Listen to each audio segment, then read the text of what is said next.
अस्सलामुअलैकुम जी, welcome back to another vlog. उम्मीद करता हूँ आप सब खैर वाफियत से होंगे। मुदस्सिरुज़्ज़मान फ्रॉम पाकिस्तान आप सबको अपने इस यूट्यूब चैनल पर खुश आमदीद कहता है। अगर आप इस चैनल के ऊपर न्यू हैं तो इस चैनल को सब्सक्राइब कीजिए और बेल आइकन को प्रेस करना बिल्कुल ना भूलिए। तो सीधा चलते हैं हमारे आज के टॉपिक की तरफ। एक ऐसा वक्त था जब हिंदुस्तान के जनूब में एक ऐसा शहर मौजूद था जो कि पूरी दुनिया के खूबसूरत और अमीर तरीन शहरों में शुमार किया जाता था। एक ऐसा खूबसूरत शहर जिस शहर के अंदर बड़े बड़े शाही महलात थे, बड़े बड़े मंदिर थे और फिर इसी के साथ साथ उस शहर के अंदर दूर दराज इलाकों से बहुत बड़े ताजिर अपनी चीज़ों फरोख्त के लिए वहाँ पर तशरीफ़ लाते थे। ज़रा सोचिए दोस्तों, हम्पी जो कि खूबसूरत शहर हुआ करता था और आज ये हम्पी शहर खंडरात की शक्ल अख्तियार कर गया है। तभी इस हम्पी शहर के अंदर दुनिया भर से बड़े बड़े ताजिर अपने घोड़ों के साथ, हाथियों के साथ, सोना चांदी पत्थरों के साथ इस शहर के अंदर खरीदो फरोख्त के लिए आते थे और इस शहर में शाही दरबार भी सजाए जाते थे। और फिर इसके साथ साथ इस खूबसूरत शहर के अंदर मंदिरों के आसपास इबादत गाहों में मजहबी तौर पर अलग अलग इबादत गाहें मौजूद होती थी, मुसलमानों के लिए और हिंदुओं के लिए। और इसी तरह इस खूबसूरत शहर में बाज़ार बड़े बड़े सजाए जाते। सिर्फ चंद ही दिनों में ऐसा क्या हुआ कि ये हिंदुस्तान का खूबसूरत शहर तलवारों, आग और तबाही का मरकज़ बन गया। इस शहर के अंदर आज ना खूबसूरत बाज़ार मौजूद हैं, ना शाही महल मौजूद हैं और ना ही शाही दरबार मौजूद हैं। सिर्फ और सिर्फ इस शहर के अंदर, इस खूबसूरत शहर के अंदर पत्थर बाकी रह गए हैं। लेकिन इन पत्थरों में पूरी की पूरी सल्तनत की कहानी छुपी हुई है। आज हम पूरी की पूरी सल्तनत की कहानी को A to Z सुनेंगे, समझेंगे और देखेंगे। हम्पी विजयनगर का एक गुमशुदा शहर जो कि आज 2026 के अंदर ये हिंदुस्तान की रियासत कर्नाटक के अंदर एक दरिया के किनारे मौजूद है। हम्पी का कुदरती मंजर-ए-आम शहरों की ज़िंदगी से बिल्कुल अलग और मुख्तलिफ है, क्योंकि हम्पी के शहर में मौजूद बड़े बड़े पहाड़, बहती हुई पानी की वादियाँ और फिर इसी तरह बड़ी बड़ी चट्टानें शायद हम्पी को खूबसूरत और मुनफरिद बनाती हैं। हम्पी सिर्फ एक मंदिर या किला नहीं, बल्कि ये पूरी की पूरी दारुल हुकूमत के आसार हैं। आज भी इस हम्पी शहर के अंदर मस्जिदें मौजूद हैं, इस हम्पी शहर के अंदर किले मौजूद हैं, मंदिर मौजूद हैं और ख़ूबसूरत बाज़ार भी मौजूद हैं। लेकिन इस हम्पी शहर के अंदर मौजूद पत्थर हमें एक पूरी सल्तनत की बैकअप स्टोरी भी सुनाते हैं। हम्पी की कहानी विजयनगर सल्तनत से भी बहुत ज़्यादा पुरानी है। सदी के अंदर हम्पी शहर ने एक नई तारीख की तरफ मोड़ लिया, क्योंकि इस हम्पी शहर के अंदर एक ऐसी सल्तनत उभरी जो कि उस वक्त पूरे हिंदुस्तान में मौजूद सियासी ताकतों में शुमार होने लगी। तकरीबन 1336 के आसपास हरिहर और भुक्का ने सिंघमा खानदान की बुनियाद रखी और विजयनगर को अपना दारुल हुकूमत बनाया।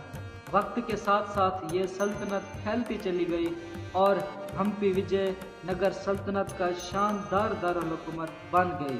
और फिर इसी तरह 14वीं सदी में विजयनगर सल्तनत का क़याम हुआ और फिर इसी तरह इस हम्पी शहर के अंदर तकरीबन 2 सदियों के दौरान ज़बरदस्त तामीरात का काम शुरू हुआ। इस हम्पी शहर के अंदर शानदार मंदिर तामीर किए गए, शाही इमारतें बनाई गई, मजबूत किला बंदी की गई, पानी के जदीद निज़ाम बनाए गए और हम्पी एक वसीअ व अरीज़ शहर में तब्दील होता चला गया। ये खूबसूरत हम्पी शहर सिर्फ़ और सिर्फ मंदिरों की वजह से मशहूर नहीं था, बल्कि ये हम्पी शहर एक सियासी दारुल हुकूमत था, ये एक सकाफ़ती मरकज़ था, ये एक मजहबी मरकज़ था और इसी के साथ साथ ये एक खूबसूरत फ़नो तामीर का मरकज़ था। विजयनगर की तारीख़ में अगर किसी हुक्मरान का सबसे ज़्यादा नाम नुमाया नज़र आता है तो वो है कृष्ण देव राया। ये कृष्ण देव राया जो कि 1509 से लेकर 1530 तक इसने विजयनगर के अंदर अपनी सल्तनत को मजबूत किया और सल्तनत के साथ साथ अपनी फौज को मजबूत किया। और इसी तरह शायद इस कृष्ण देव राया का नाम विजयनगर की सियासत में सुनहरी हरूफ से लिखा गया था। विरूपाक्षा मंदिर आज भी हम्पी के एक जिंदा वर्षे का एक अहम हिस्सा है। इस मंदिर की खूबसूरत और पथरीली इमारत दूर से लोगों को नजर आती है। विरूपाक्षा मंदिर की सबसे खास बात यह है कि हम्पी की बहुत सी इमारतें आज सिर्फ खंडरात बन चुकी हैं, लेकिन विरूपाक्षा मंदिर में मजहबी रिवायत आज भी जिंदा है। हमें हम्पी सिर्फ एक आसारी कदीमा की जगह नहीं, बल्कि ये आज भी एक जिंदा सकाफती वर्षा है। और अब हम सीधा चलते हैं हम्पी शहर की सबसे खूबसूरत इमारत वेठला मंदिर की तरफ। ये मंदिर विजयनगर के शानदार फन तामीर की बेहतरीन मिसालों में शुमार होता है और इसी मंदिर के अहाते में मौजूद है हम्पी का मशहूर पत्थर का रथ। दूर से देखने पर ये एक बहुत बड़े पथरीले रथ की तरह नजर आता है। इसके पहिए और इंतहाई बारीक नक्शो निगार इस बात का सबूत है कि विजयनगर के संगे तराश और कारीगर कितने माहिर थे। यहाँ पर मौजूद हर सतून, हर नक्शो निगार, हर दरवाज़ा एक सोचे समझे तामीराती निज़ाम का हिस्सा था। हम्पी का पत्थर का रथ आज हिंदुस्तान की तारीख शनाख्त की एक मशहूर अलामत बन चुका है। और फिर इसी तरह हम्पी शहर का एक और खूबसूरत हिस्सा, जैसे खूबसूरत शहर वैसे एक खूबसूरत हिस्सा जिसे हम शाही मरकज़ कहते हैं। ये वो इलाका था जहाँ विजयनगर के शाही और इंतज़ामी मराकज़ मौजूद थे। यहाँ शाही तकरीबात के लिए बड़े प्लेटफॉर्म, महल्लात के आसार और दीगर शाही इमारतें मौजूद हैं। शाही महल के बाद हम सीधा चलते हैं लूट्स महल की तरफ। इस लूट्स महल की तामीर में भी मुख्तलिफ फ़न तामीरात के असरात नज़र आते हैं और इसके करीब मौजूद है हाथियों के अस्तबल। ये एक बहुत बड़ा तामीराती ढांचा था जहां शाही हाथियों को रखा जाता था। ये इमारतें उस दौर की शाही ताकत, दौलत और तामीराती इमारत की अक्स करती हैं। खूबसूरत हम्पी शहर की एक और हैरान कुन कामयाबी थी पानी का इंतज़ाम। ये इलाका कुदरती वसाइल से मालामाल होने के बावजूद एक मुश्किल आबो हवा रखता था, लेकिन विजयनगर के माहिर इंजीनियर्स ने पानी को जमा करने, महफूज रखने और मुख्तलिफ इलाकों तक पहुँचाने के लिए तालाब, कुएँ, नहरें और दीगर आबी ढांचे तामीर किए। इससे मालूम होता है कि हम्पी के मामार सिर्फ शानदार मंदिर बनाना ही नहीं जानते थे, बल्कि पानी, ज़राअत, सड़कें, दिफा और फ़न तामीर में भी एक बहुत बड़ी अहमियत के हामिल थे। 1565 में जंग ताली कोटा हुई।